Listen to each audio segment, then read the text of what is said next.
Cette semaine, en jeu, quand ce sont les femmes qui sont les agresseurs sexuels. La majorité d'entre elles vont davantage dénoter un certain plaisir sur la dimension du contrôle. C'est devenu plus agressif. Ça fait, c'était douloureux.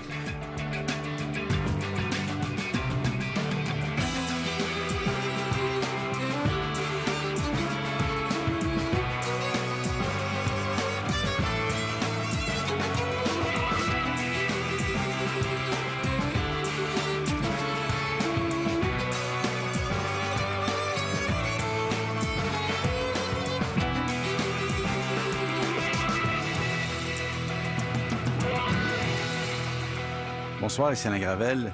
Bienvenue en jeu. Lorsqu'on parle d'agression sexuelle, ce sont presque toujours les hommes qui sont les coupables. Mais pourtant, il arrive parfois que des femmes commettent ce type de crime.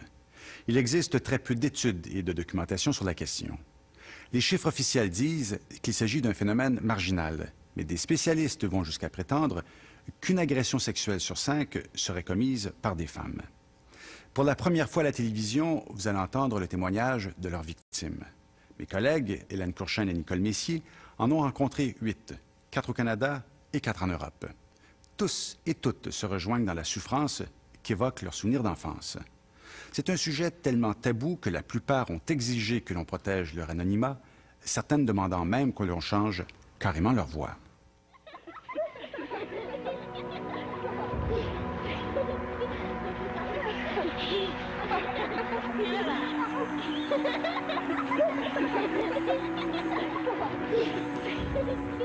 Je me rappelle, c'est la nuit.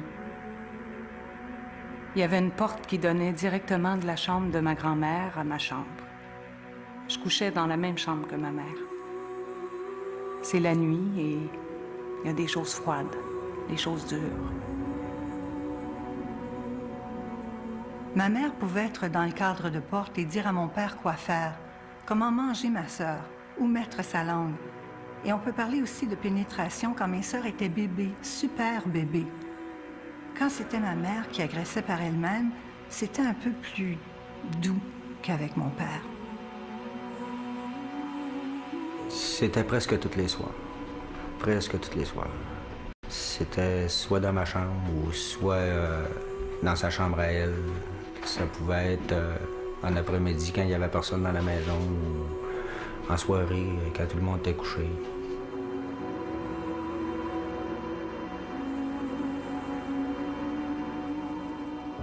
J'étais pas battue, pas frappée, car je crois qu'il n'en avait pas besoin.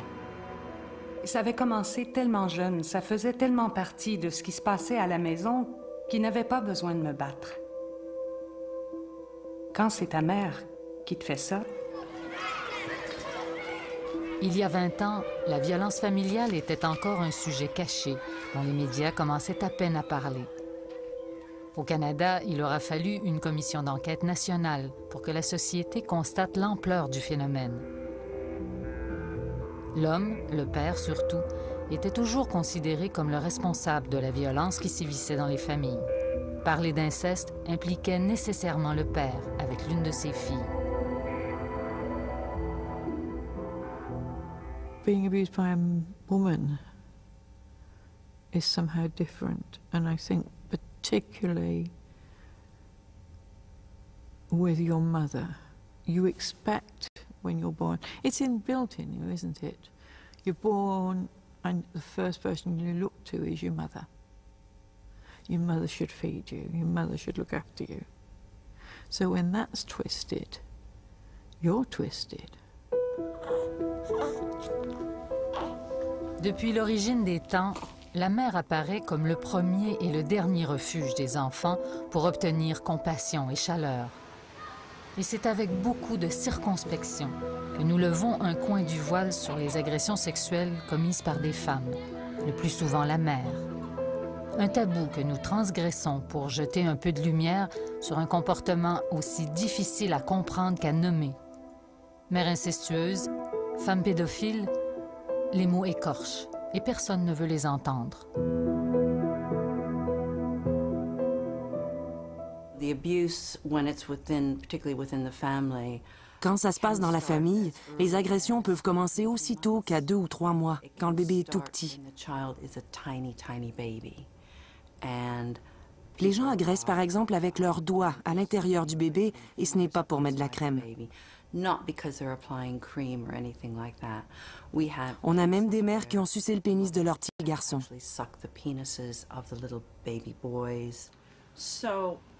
La spécialiste des agressions sur les enfants, Michelle Elliott, est peut-être celle à qui on a confié les secrets les plus douloureux. Quand la personne qui vous a donné la vie vous agresse sexuellement, comment le savoir? C'est le seul exemple de mère que vous connaissez. Et vous pensez que toutes les mères font la même chose.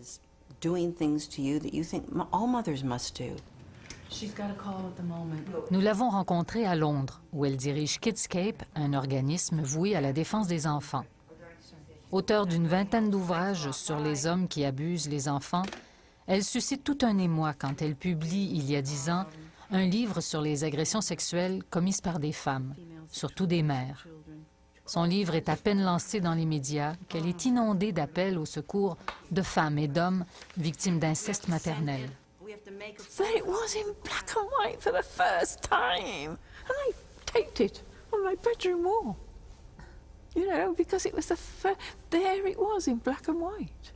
Before I met Michelle, avant de rencontrer Michelle, je ne savais pas qu'il y en avait d'autres qui avaient subi la même chose que moi. Il n'y avait pas de livre là-dessus, rien.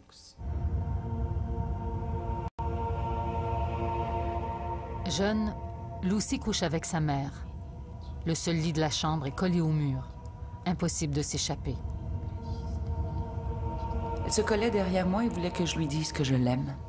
Puis elle prenait différents objets qu'elle introduisait dans mon vagin ou dans mon anus. Parfois, elle utilisait ses doigts. J'étais forcée de la stimuler oralement. Lucy Jenner, devenue elle-même thérapeute, a encore de la difficulté à parler de sa mère comme d'une agresseur, un mot qui n'existe pas au féminin. Quel genre de femme était votre mère? what kind of woman? Strange mix, really. Un mélange étrange. Pour ma mère, le paraître était très important. Ce que pensent les voisins. Of how things should be, you know, like what the neighbors think. So, when I was growing up, it was. Dans mon enfance, il fallait toujours que je sois propre, bien habillée. Ma mère a eu une période où, quand on sortait, je devais toujours porter du blanc. Whenever I went out, that I would wear white. Any evidence, like. Et toutes les preuves, comme du sang dans mes sous-vêtements, elle les faisait disparaître. Elle faisait très attention.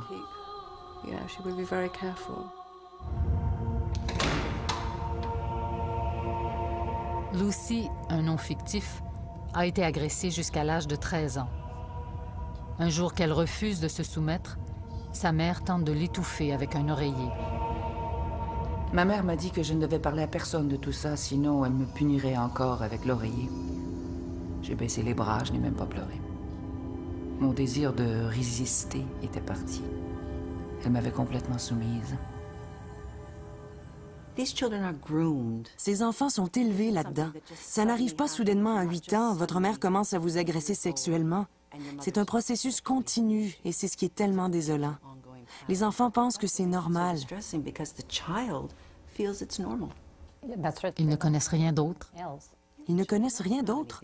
That was my problem. I'd got no one to tell. And if I did try and tell people, I hadn't got the words. I didn't know what sex was. I didn't know what an orgasm was. I didn't know what was happening with my mother. How can a child, a small child, explain what's happening? It's the second biggest town in... Éléonore nous a rencontrés dans une chapelle en Grande-Bretagne, où elle travaille comme bénévole. Aujourd'hui, dans la soixantaine, elle essaie, comme les 8 victimes d'abus sexuels que nous avons interviewées, de se réconcilier avec son lourd passé.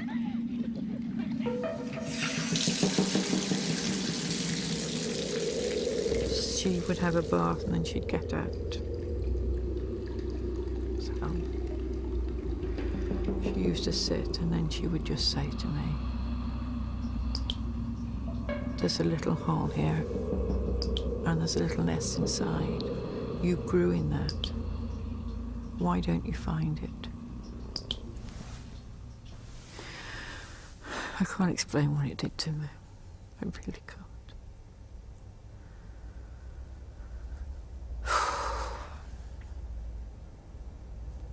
All those years ago. And it does this to you. It's just... I don't think people understand. I had a choice. If I did it, she had an orgasm and she would scream. I didn't know what was happening, you know? But then she was all nice to me. If I refused and went all floppy, so she, you know, that's how I did it, just went all floppy. She would grab me and drag me into my bedroom and shut the door. Vers l'âge de 7 ans, les agressions ont cessé. Et Léonard a l'impression que sa mère s'est alors tournée vers sa jeune sœur de 2 ans, l'âge autour duquel l'inceste maternel commence souvent. Je vous dirais qu'il s'agit de femmes, et souvent de mères, qui vont abuser de jeunes enfants qui ont moins de 6 ans d'âge. Alors, de façon autonome. De façon autonome, elles sont l'unique agresseur et à ce moment-là, elles vont agresser l'enfant avec un type d'agression qui souvent est moins intrusif, donc un peu moins génitalisé ou en tous les cas pas de pénétration, par exemple, ou de choses comme ça. J'aurais besoin du dossier. Monique Tardif est la psychologue au Québec la plus familière avec le dossier des agressions sexuelles commises par les femmes. Elle peut aujourd'hui tracer un profil de ces mères incestueuses, des femmes majoritairement abusées elles-mêmes par leur père et qui voient souvent leur fille comme une rivale. Certaines de ces femmes-là sont très, très insécures dans leur capacité de maintenir la relation conjugale. Il y a des femmes qui vont, par exemple, avoir peur que leur mari abuse et s'intéresse davantage à l'enfant. Officiellement, les dossiers criminels démontrent qu'environ 5% des agressions sexuelles sont commises par des femmes. Mais ce n'est pas parce que cette violence n'est pas signalée qu'elle n'existe pas. Selon les psychologues qui traitent les victimes, le pourcentage serait plutôt de l'ordre de 22%. Quel plaisir va prendre une mère qui va abuser de son enfant? En fait, les femmes ont davantage de difficultés à reconnaître la dimension du plaisir lors des abus sexuels qu'elles vont faire avec un enfant. Certaines d'entre elles vont cependant avouer que, par exemple, elles peuvent prendre la main de l'enfant pour se caresser elles-mêmes au niveau des organes génitaux ou s'introduire les doigts, par exemple, de l'enfant dans le vagin ou quelque chose comme ça. Mais c'est, je vous dirais, la grande exception. La majorité d'entre elles vont davantage dénoter un certain plaisir sur la dimension du contrôle qu'elles vont avoir par rapport à l'enfant. Le traumatisme d'avoir été trahi profondément par la personne qui nous a donné la vie laisse des cicatrices souvent permanentes et pire, des plaies encore ouvertes. And even now, when I go to bed at night, I often think, you know, I'm safe. This is my place. And, you know, I could go to bed when I want, I can have a bath when I want, I go to the loo when I want.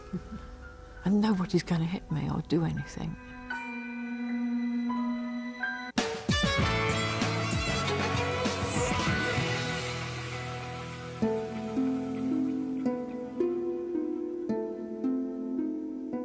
Officiellement, je suis allée en thérapie parce que j'avais vécu des abus sexuels de mon père. Et dans mon mariage, je me ramassais avec un mari abusif. Alors je voulais sortir de là et je me suis ramassée en thérapie.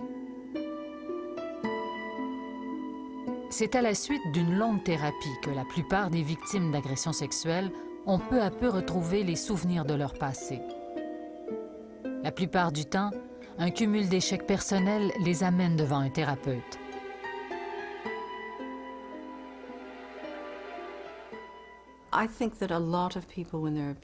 Je crois que pour les victimes d'agression, leur seule façon de s'en sortir, c'est de tout mettre dans une petite boîte, pour ne plus avoir à y penser. Puis, un jour, quelque chose arrive dans leur vie. C'est comme une bombe à retardement. Ça éclate.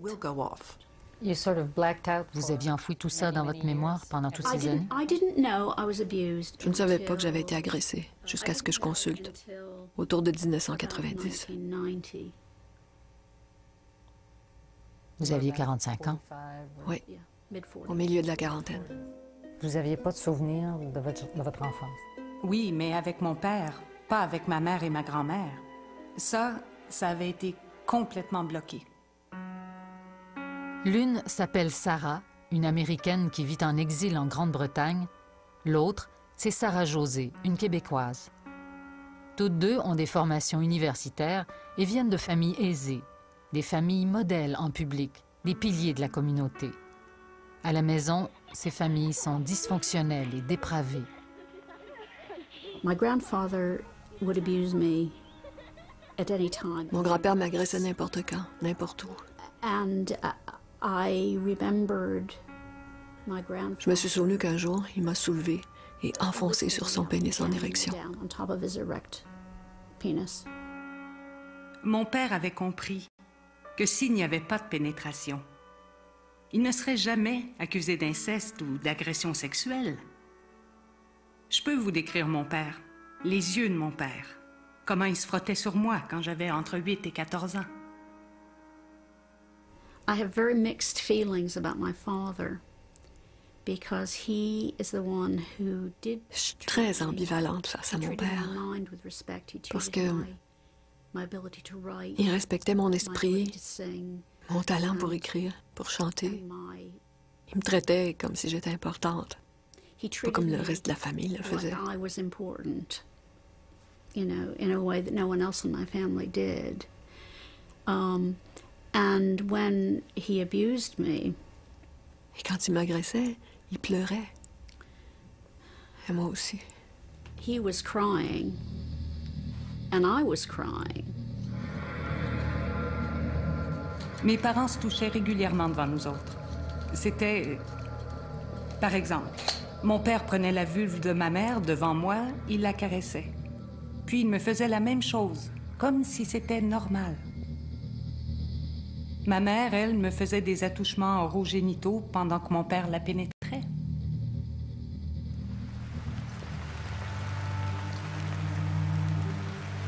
Les victimes d'inceste multiples vont plus facilement parler des agressions commises par leur père. Le constat de la mère incestueuse est trop difficile à faire.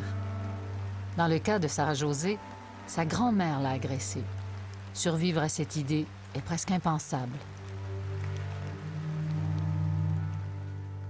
Ma grand-mère paternelle me semble encore plus vicieuse que ma mère. Elle me faisait super peur. Avec un stylo, elle dessinait des seins sur mon corps, des poils sur ma vulve. J'étais pas bien dans ma peau. Je savais que c'était pas correct, mais il y avait pas de mot d'enfant pour dire que c'est pas correct. Tell me, Sarah, Dites-moi, Sarah, vous avez été agressée par votre grand-père, votre père, votre mère. Qu'est-ce qui a été le plus douloureux? What hurts most? My mother's. Definitely. Ma mère. Je me suis sentie dépouillée de tout. It robbed me of everything. Même sans les autres abus, je crois que je serais demeurée très déséquilibrée, avec le sentiment de ne pas faire partie de la race humaine, à cause de ma mère. Feeling like I didn't belong to the human race because of my mother. Le bain est le théâtre privilégié d'agression pour une majorité de victimes que nous avons rencontrées. She would always... Dans le bain, ma mère me lavait toujours avec beaucoup de vigueur, dans des endroits qui n'auraient pas dû être touchés avec autant de violence. I couldn't figure out why she... Je comprenais pas pourquoi elle me trouvait si sale. Et puis je me suis souvenue. Elle s'assoyait toujours sur le bord du bain en se balançant. Et je crois qu'elle se stimulait en me traitant d'enfant sale. And calling me a dirty child. When they're washing the child, the mother's washing the child. Quand la mère lave l'enfant, c'est comme si elle voulait faire disparaître toutes les preuves de ce qu'elle a fait. C'est comme si elle disait « Cet enfant est un objet sale et c'est de sa faute. Si je peux le nettoyer comme il faut, peut-être que les abus vont cesser. Peut-être que je vais arrêter. » Souvent, la violence physique se mêle à l'abus sexuel. Je me souviens plus quel âge j'avais. Mais ce jour-là, j'ai refusé de prendre mon bain. Puis j'ai vu ses yeux. Et je me suis enfuie dans le couloir. Et je courais de toutes mes forces. Ma mère m'a rattrapée en haut des escaliers. Elle m'a prise par les chevilles. Et elle m'a fait tourner, tourner. C'était épouvantable. Cette violence, presque inimaginable, se vivait la plupart du temps au quotidien et pour les enfants faisait partie de la normalité des choses. Je ne réalisais pas jusqu'à quel point je ne connaissais rien de la vie normale.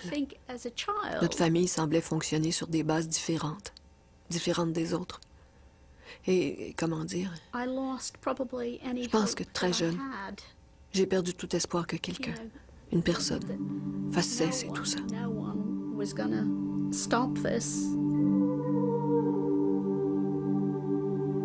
Mais ce qui étonne le plus, c'est la quête de cet amour maternel dont ces femmes ont été privées et qu'elles semblent rechercher à tout prix.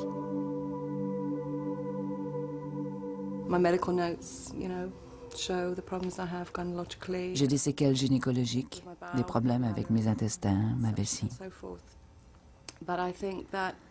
Malgré toute la douleur, la détresse, les idées suicidaires, j'ai quand même ce côté, cette immense loyauté envers ma mère, vous savez.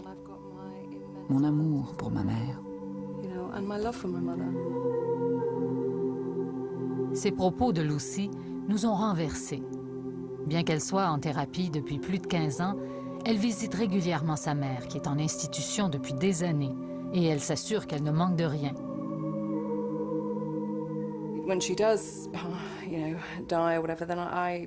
Jusqu'à sa mort, je sais que j'aurai l'instinct de la protéger.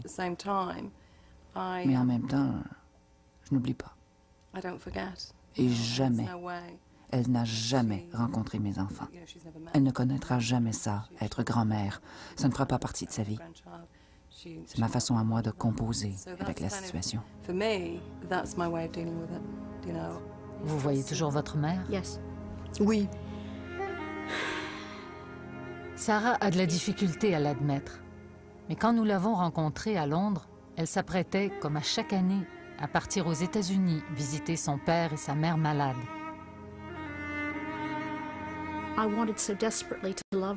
Je voulais désespérément l'aimer. Mais vous savez, quand vous êtes un enfant, vous aimez votre mère. C'est normal, non?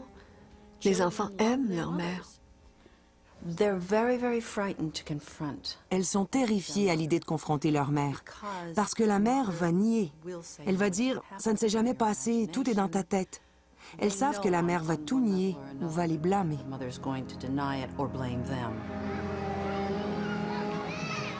Vous avez jamais confronté votre mère, lui poser des questions? Non.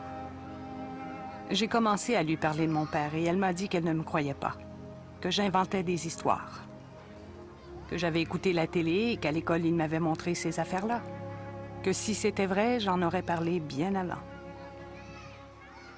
Ce qu'elles souhaitent le plus, c'est que leur mère se sente tellement mal et les aime assez pour leur dire « Je suis désolée, je n'aurais jamais dû faire cela » ou « C'était mal, tu n'es pas à blâmer ». Mais ça n'arrive jamais. Non, ça n'arrive jamais. They rang me the day she was dying, and I went up, and I was totally alone with her in her room, which was on the second story. And I did actually manage. You thought she was in a coma, but I said, "You want a Colonel, don't you?"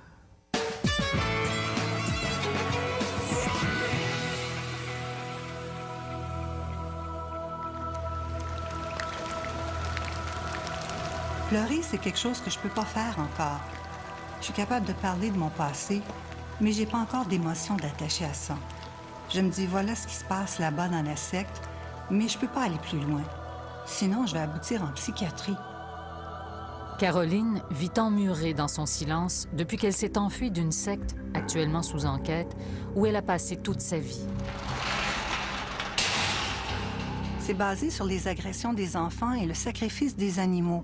Et hommes et femmes y participent. Oui. Les chefs d'abord, puis ils disent aux autres hommes et aux femmes quoi faire aux enfants et comment le faire. Depuis qu'elle essaie de reconstruire sa vie, Caroline réalise à quel point elle n'a aucune idée de la normalité des choses. Elle a vécu jusqu'à tout récemment soumise aux rituels presque sataniques imposés par la secte. On était tellement isolés qu'on ne connaissait pas autre chose. Toute la famille et beaucoup de gens de la communauté participaient, mais sur une base quotidienne, ça se limitait à mon père et ma mère. Elle est forcée de participer aux agressions dont sont aussi victimes ses frères et sœurs. Mais dès son jeune âge, elle commence à réaliser l'horreur de la situation. Par exemple, on préparait la bouffe et quelqu'un disait « C'est l'anniversaire de ta sœur, on va lui préparer un gâteau de fête. » Mais on te tartine le glaçage du gâteau partout sur le corps. Et maman est là, puis elle est en train de te manger. Et tu te demandes ce qui se passe. Parce qu'à ce moment-là, vous ne saviez pas que c'était mal? Non, je ne savais pas que c'était mal, mais je savais que ça leur faisait mal. Une fois par mois, il y avait des cérémonies où il y avait plusieurs personnes qui se réunissaient, des hommes et des femmes qui agressaient les enfants. Et pendant les solstices, c'était pire. Un enfant pouvait être attaché par les poignets et les pieds, les jambes ouvertes. Les femmes pouvaient agresser les filles en les pénétrant avec des armes à feu, des branches ou d'autres objets. Elles pouvaient dessiner sur les corps, les sucer. Manger une fille menstruée était considéré comme manger un mets délicat. Ses parents, comme la plupart des autres membres de la secte, font partie des dignitaires des villages environnants et ont un comportement irréprochable. Tu te dis, pourquoi tu ne demanderais pas de l'aide à ta grand-maman? Grand-maman est impliquée. Pourquoi tu ne demanderais pas à ta marraine? Ta marraine t'agresse sexuellement une fois par mois. Vers qui tu te tournes? Il n'y a personne. À l'école? À l'école, je parlais pas un mot. L'école pensait que j'avais des problèmes d'apprentissage et ça a été laissé comme ça. Il est difficile pour une personne saine de supporter toutes ces histoires de parents, de mères déviantes avec des vies aussi tordues. Les victimes, elles, arrivaient à passer à travers en faisant ce que Caroline appelle des sorties de corps. Pendant que j'étais agressée sexuellement, j'étais plus là. Je pouvais voir ce qui se passait, je pouvais même parfois entendre ce qui se passait, mais je ressentais rien physiquement.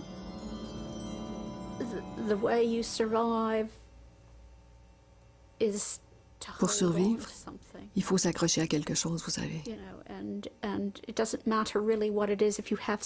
importe ce que c'est. Si tu as quelque chose dans les mains, tu peux survivre. Ça peut être un morceau de tissu, un jouet. L'important, c'est de s'accrocher.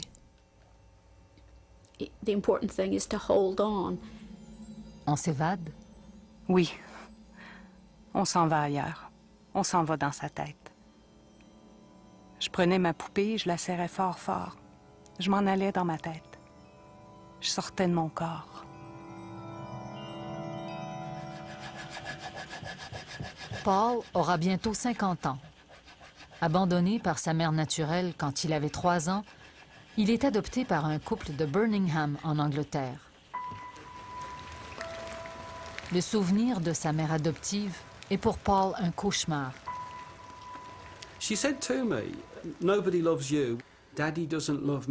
Elle m'a dit, « Tu penses que personne ne t'aime?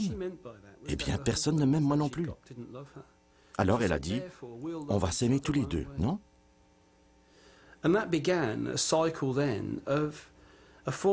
Puis s'est installé un cycle d'intimité perverse, dans lequel elle m'utilisait pour satisfaire ses besoins.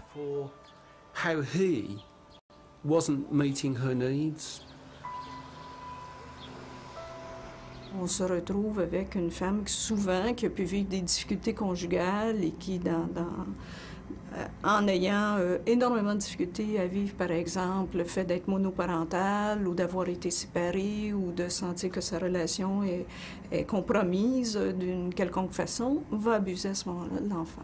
What she actually Elle déguisait son besoin de toucher mes parties génitales en insistant pour me laver.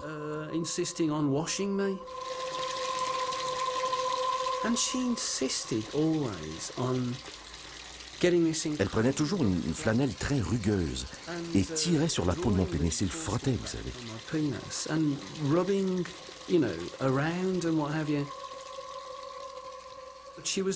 Elle prenait son plaisir avec moi. Un jour, je me suis réveillé et elle avait ses mains sur mon équipement. Je le revis encore aujourd'hui. Je me réveille et je sens une main qui glisse vers le bas de mon ventre. Je m'en souviens, vous savez. J'ai vécu avec ce souvenir presque toute ma vie. Ces souvenirs d'abus et ce sentiment d'abandon, Paul ne peut les partager avec aucune personne. Son secret le mène dans une descente aux enfers. Dépression, hallucinations, placement en institution.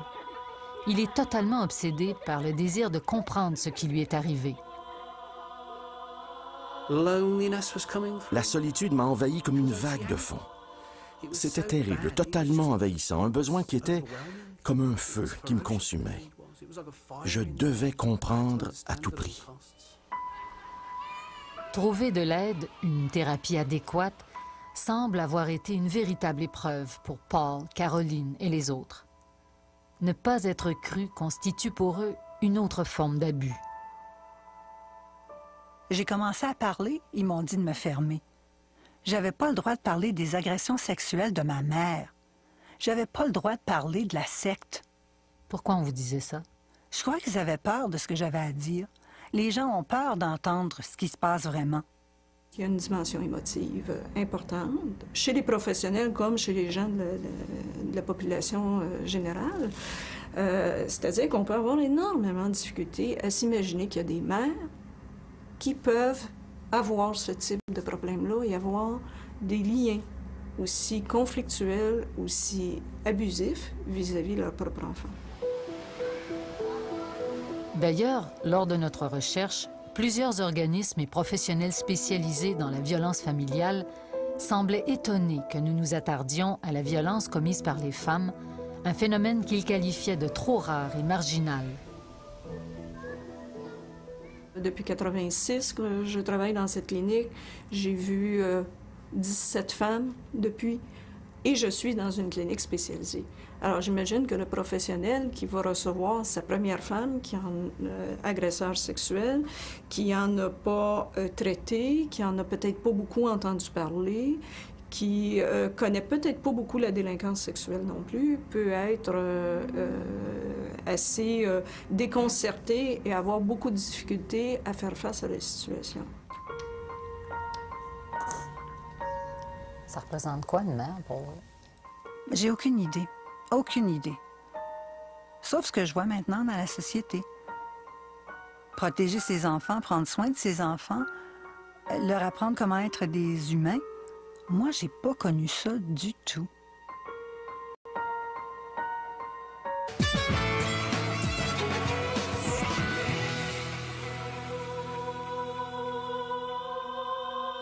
Comme on l'a vu avec Paul, il n'y a pas que les filles qui soient victimes d'inceste maternel. Environ 35% des victimes seraient des petits garçons. Les préjugés sociaux liés au mythe de l'initiation sexuelle sont encore très forts. Il y a la crainte que les gens croient Magard est un homme, là. Tu devais trouver ça le fun dans le temps, là. Sauf que c'est pas ça pantoute.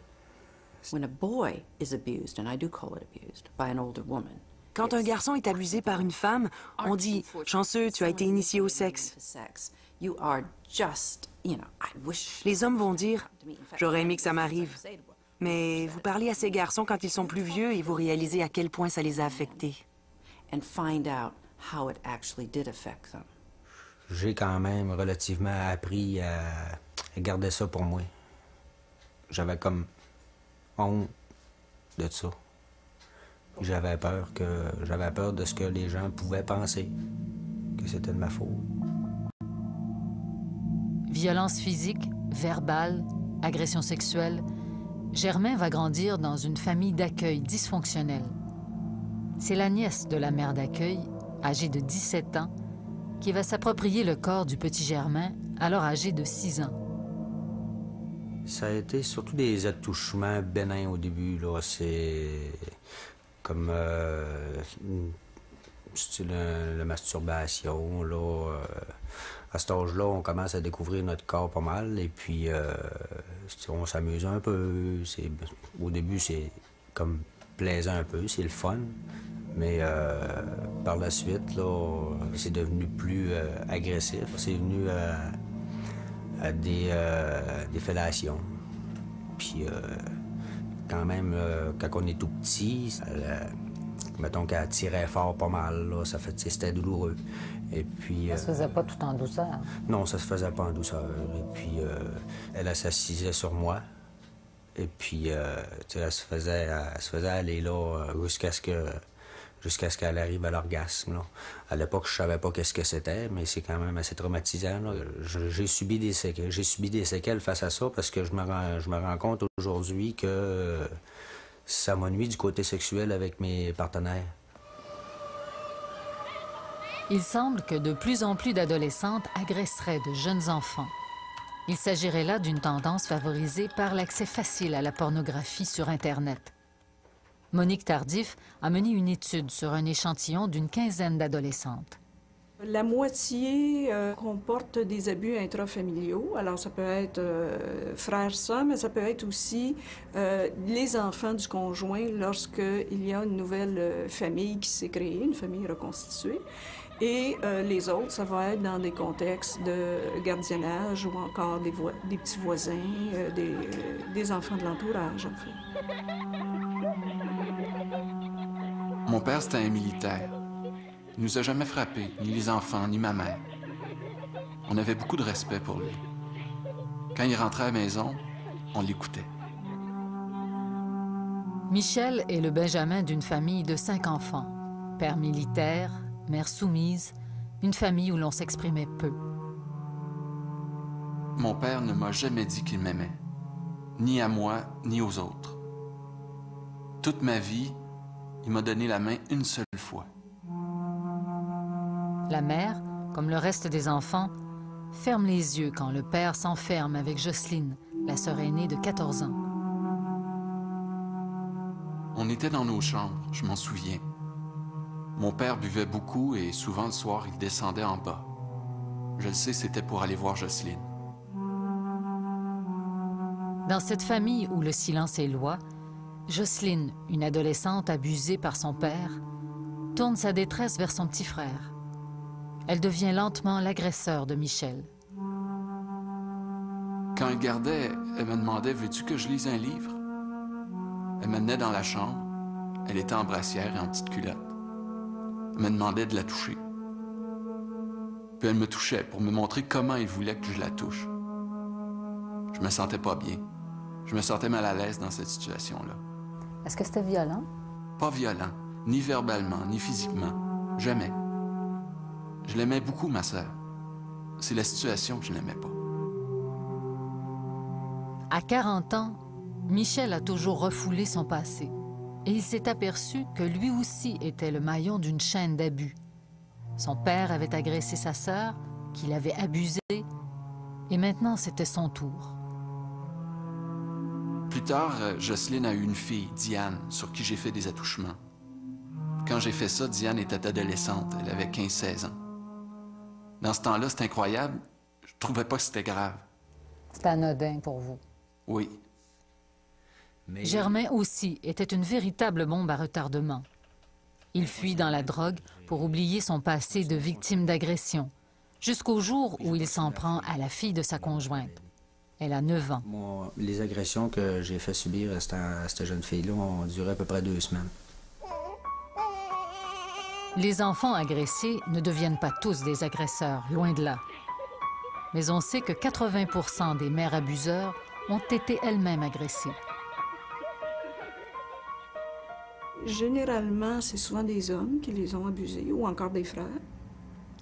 Mais elles se sont senties aussi non protégées par la mère et peuvent éprouver une certaine difficulté à accepter que leur mère ait pu ne pas voir, ne pas prendre conscience des abus, particulièrement quand les abus se sont échelonnés sur un nombre important d'années. On doit faire attention. Quand on regarde le profil des femmes agresseurs, l'ignorance nous fait souvent dire que toutes les femmes abusées vont devenir abuseurs. Bien, c'est une aberration.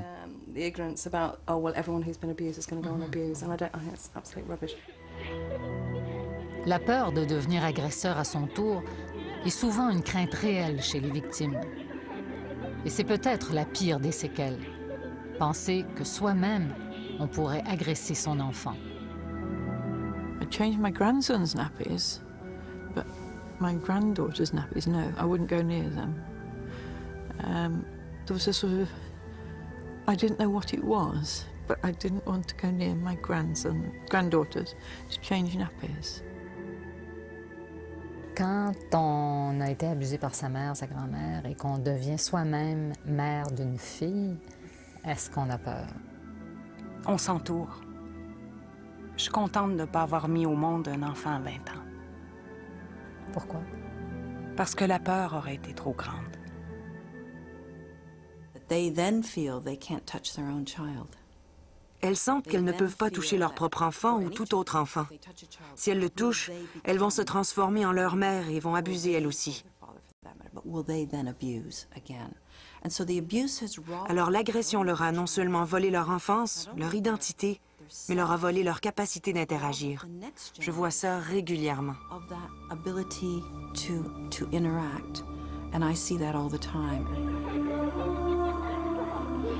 Pourquoi vous avez accepté de nous parler? C'est le temps que ça sorte. Chaque fois que j'ai essayé d'en parler, j'ai eu des représailles. Parce que c'est la mère. La mère, c'est le lien le plus existentiel, le plus fondamental, et moi, j'ai dû apprendre à vivre sans ce lien-là.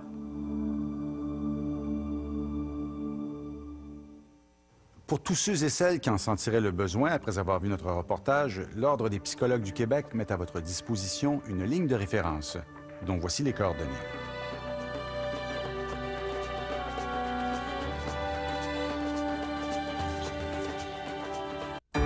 Ici Radio-Canada.